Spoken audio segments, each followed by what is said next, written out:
It's pre-dawn, and the Norwegian Gem cruise ship is making its way back to New York after 10 days at sea. But unbeknownst to the 2,000-plus passengers on board, their ship is now under surveillance.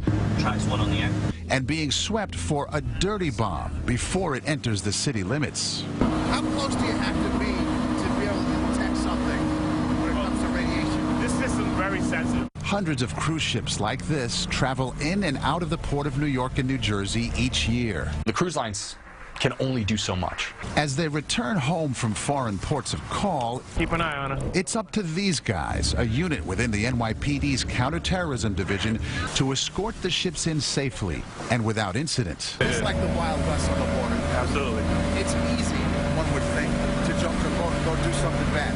It would be. Just this morning there was an attack on a Saudi Arabian frigate in the Red Sea, and it was a suicide attack. Dan Richards, CEO of Global Rescue, a company that provides crisis response and evacuation options to travelers, says despite few incidents to date, terrorism with respect to cruise ships is not unlikely. We know that ISIS and other terrorist organizations are planning these kinds of operations. That's why we're out here. We try to be as proactive as we can. Sergeant Harold Salters and his team take to the water day and night looking for potential waterborne attacks, like the one launched against the USS Cole in 2000.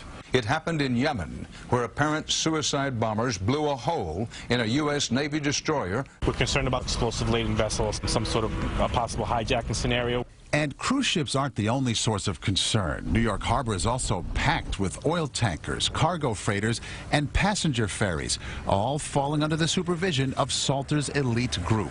We'd be able to scan the pier and see if there's anything below the surface of the water. Boat pilot Detective Michael Delaney says they use sonar to scan the piers daily. And overlay those images to see if there's anything there that today that wasn't there a few days ago. The food, fabulous.